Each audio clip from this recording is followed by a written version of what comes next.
Conheçamos e prossigamos em conhecer o Senhor. Oséias capítulo 6, verso 3. Agradecemos a Deus por Ele permitir estarmos novamente juntos. Agradecemos por este dia que Ele está nos concedendo, por estes momentos que temos para estudar a Sua Palavra.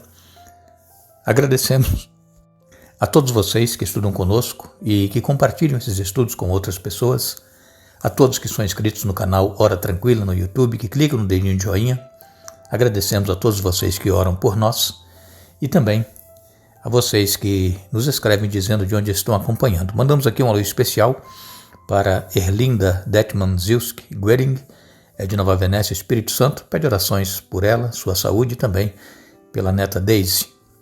Marlene Neumann é de Castanheiras, em Rondônia. Marcelene Dias Alves é de Diamantina, em Mato Grosso. Terezinha, Sueli, Valdete, Marlene são de São Carlos, em São Paulo. Elaine Melri é de Maringá, no Paraná. Antônia Almeida é de Manaus, Amazonas, pedindo orações por sua filha Valéria, está no 7º mês de gravidez, e também pelo pastor Cícero Firmino, a recuperação de sua saúde. E todos os demais que nos escrevem, nós mandaremos sempre alô para vocês e iremos orar.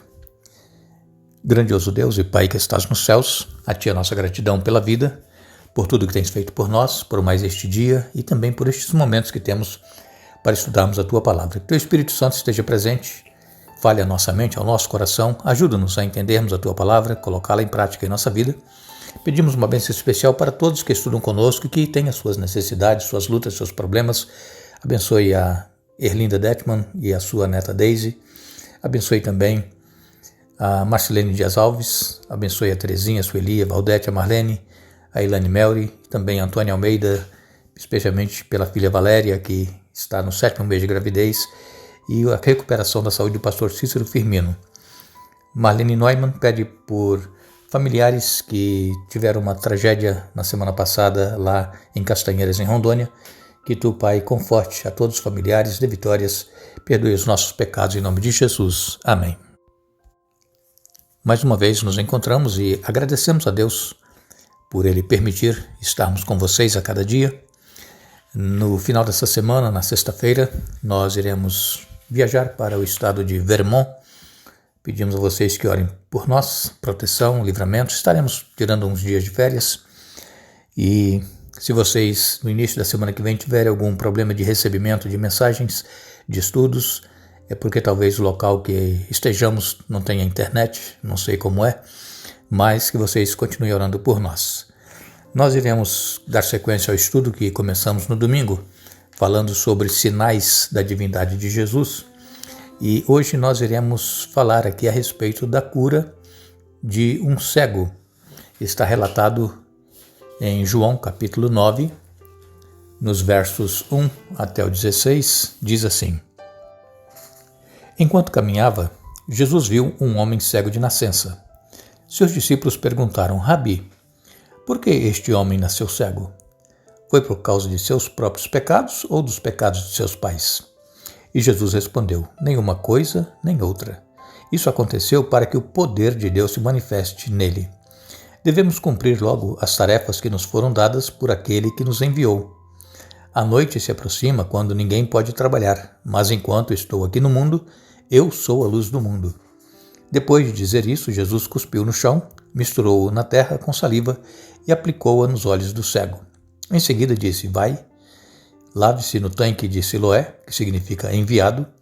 E o homem foi, lavou-se e voltou enxergando. Seus vizinhos e outros que o conheciam como mendigo começaram a perguntar: não é este o homem que costumava ficar sentado pedindo esmolas? Alguns diziam que sim, e outros diziam: não, apenas se parece com ele. O mendigo, porém, insistia: sim, sou eu mesmo. Quem curou você? Perguntaram a ele. E o que aconteceu? Ele respondeu: o homem chamado Jesus misturou terra com saliva, colocou-a em meus olhos e disse: vá lavar-se no tanque de Siloé. Eu fui e me lavei e agora posso ver. Onde está esse homem? Perguntaram. Não sei, respondeu ele. Então levaram aos fariseus o homem que havia sido cego, pois foi no sábado que Jesus misturou terra com saliva e o curou. Os fariseus encheram o homem de perguntas sobre o que havia acontecido, e ele respondeu: ele colocou terra com saliva em meus olhos, e depois que eu me lavei, passei a enxergar. Alguns dos fariseus disseram: esse homem não é de Deus, pois trabalha no sábado. Outros disseram: mas como um pecador poderia fazer sinais como esses? E havia entre eles uma divergência de opiniões. Nesse relato de João capítulo 9, versos de 1 a 16, nós encontramos aqui Jesus caminhando, viu um homem cego de nascença, e os discípulos logo perguntaram quem havia pecado, se era ele ou se eram seus pais, por ele estar cego. Isso, os discípulos estavam relembrando o que o Antigo Testamento dizia a respeito de pessoas que adquiriam enfermidades, doenças por causa do pecado. Mas a verdade, irmãos, é que Deus, ele não castiga ninguém. Não é porque nós somos pecadores é que Deus vai nos trazer uma enfermidade ou uma maldição. Não, Deus não castiga ninguém. As enfermidades que nós contraímos em nossa vida são consequências de maus hábitos, são consequências de nós não seguirmos a orientação da palavra de Deus com relação à alimentação.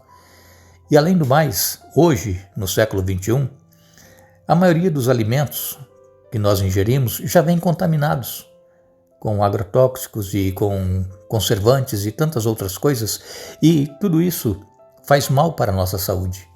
O bom seria se nós pudéssemos nos alimentar de alimentos frescos, colhidos na nossa própria horta, ou quem sabe comprado de um vizinho que tem uma horta, mas infelizmente nós preferimos ir lá no mercado comprar o que nós vemos lá do que comprar de um vizinho que trabalha com dificuldade, planta, colhe, tenta vender para ganhar o seu dinheirinho, e com certeza a maioria dessas pessoas que têm as suas próprias hortas, elas não usam agrotóxicos como as indústrias usam, porque todos esses alimentos que nós consumimos, que nós vemos nos mercados em grande quantidade, frutas, legumes, verduras, são grandes indústrias que produzem, são grandes companhias, e elas querem ganhar dinheiro, e elas enchem esses alimentos de agrotóxicos. E isso nós consumimos e faz mal para a nossa saúde e, consequentemente, traz doenças. Mas, naquela ocasião em que Jesus aqui esteve, as pessoas relacionavam a enfermidade a questões de pecado. Mas nós sabemos que isso não é verdade porque o próprio Jó, que sofreu o que sofreu, perdeu todos os seus filhos, perdeu todos os seus bens e perdeu a sua saúde, mas não era por causa do pecado dele. Por quê? Porque a Bíblia diz que Jó era um homem reto, fiel, temente a Deus, se desviava do mal. Jó era um homem que oferecia sacrifícios diários pelos filhos. Jó era um homem que buscava ter comunhão com Deus constantemente. Então não era o pecado que trouxe aquelas consequências para Jó. E isso ficou provado. Você pode ler o livro de Jó, são 42 capítulos, e ali você vai ver toda essa história. Por quê? Deus permitiu que Satanás trouxesse toda essa tragédia na vida de Jó, perdendo os filhos, os bens e também a saúde, mas Deus disse: não toque na sua vida. Porque Deus sabia que Jó era fiel e que ele iria permanecer fiel mesmo no sofrimento. E muitas das vezes, irmãos, nós passamos por um momento de enfermidade ou temos alguém na família sofrendo já em tratamento há muito tempo e nós deixamos de confiar em Deus. Por quê? Porque Deus não está curando a pessoa, não está trazendo a solução do problema. Nós deveremos permanecer fiéis, irmãos, mesmo não entendendo por que essas coisas estão acontecendo conosco. Porque a Bíblia diz que aquele que permanecer fiel até o fim, esse será salvo. Então nós precisamos continuar permanecendo fiéis, porque Deus ele tem o melhor para nos dar. Se Ele não restaurar a nossa saúde, se Ele não solucionar o problema que nós estamos atravessando, mas nós temos a certeza que nós vamos estar nos céus com Ele, gozando as delícias eternas por toda a eternidade. Então nós não devemos abandonar a nossa fé, a nossa crença em Deus por momentos difíceis que nós estamos atravessando. Como nós sabemos, os momentos difíceis, eles vêm, mas também eles vão, eles passam, demora, mas passa. Assim como os bons momentos que nós temos também podem passar e vir tragédias e calamidades em nossa vida. Então, este homem, ele não era cego porque ele havia pecado ou porque os seus pais pecaram, mas era para que a glória de Deus se manifestasse na vida dele. E então diz aqui o texto bíblico que Jesus cuspiu no chão, fez ali um lodo, com a saliva e a terra, passou nos olhos deste homem que havia nascido cego e diz assim: agora você vai e se lava lá no tanque de Siloé, que quer dizer o enviado. Ele foi, obedecendo a ordem de Jesus, se lavou os olhos e passou a enxergar. Imagine, irmãos, a emoção deste homem que durante toda a sua vida não tinha enxergado desde quando nasceu e agora vendo todas as coisas, inclusive vendo o próprio Senhor Jesus que o havia curado. E aqui, novamente, os fariseus não se alegraram com esta cura, não deram glórias a Deus, mas antes diziam que este homem não estava fazendo isso com o poder de Deus porque ele tinha feito isso no sábado. Mais uma vez aqui entra a questão do sábado. E nós repetimos também mais uma vez, sempre que nós tivermos alguém em necessidade, aconteceu uma emergência no sábado, nós temos que ajudar, não importa o que seja. Se tivermos que comprar alguma coisa, se tivermos que ajudar a carregar alguma coisa, se nós tivermos que fazer qualquer que seja a necessidade, é lícito fazer bem no sábado. O que não é lícito é nós continuarmos fazendo o nosso trabalho dia a dia, pensando em ganhar dinheiro, porque nós não podemos ficar sem trabalhar, porque vai fazer falta. Não, Deus ele abençoa aquele que é fiel. Pode passar sufoco, pode passar aperto, pode, mas Deus ele provê sempre o necessário. E então quiseram saber quem era o homem que tinha curado este jovem. Alguns ficaram achando que não era ele, porque como pode uma pessoa que nós sempre vimos ali, cega, dependendo da ajuda dos outros, agora está enxergando, andando para todo lado? Não, não é aquele mesmo homem, é um parecido com ele. E então ele dizia: não sou eu. Eu fui curado, eu era cego e agora eu vejo. Veja que maravilha, irmão, que testemunho. E então, como eu disse, os fariseus disseram que esse homem não é de Deus porque estava trabalhando no sábado. Mas aí outros que estavam ali junto com os fariseus disseram: mas como poderia então um pecador fazer sinais como este? Havia então controvérsias, divergências de opiniões entre os fariseus e entre as pessoas, porque uns acreditavam que era de Deus aquele milagre e outros já não acreditavam.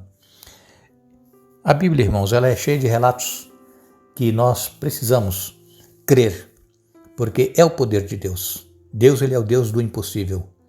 Assim como ele curou este jovem homem cego de nascença, assim como ele alimentou mais de 5.000 pessoas com apenas 5 pães e 2 peixinhos, Deus é um Deus de milagres. O problema é que às vezes nós não temos fé suficiente para crer que Deus pode fazer um milagre em nossa vida. E é o que nós precisamos, irmãos, é fé. É a única coisa. Uma palavra tão pequena, apenas 2 letras, mas que tem um grande poder, que pode mover montanhas, que pode transformar qualquer situação. Que Deus nos ajude a crermos em Jesus e no seu poder, e também que ele, assim como realizou esses sinais e milagres quando ele esteve aqui na terra, ele ainda continua realizando os mesmos sinais e milagres hoje. Basta que nós tenhamos fé. Que Deus nos abençoe, que Deus nos dê um bom dia. Retornaremos amanhã para dar sequência ao estudo da semana, mas não nos esqueçamos que a Bíblia diz que a vida eterna é esta, que te conheçam a ti só, por único Deus verdadeiro, e a Jesus Cristo a quem enviaste. João capítulo 17, verso 3. Que Deus nos abençoe.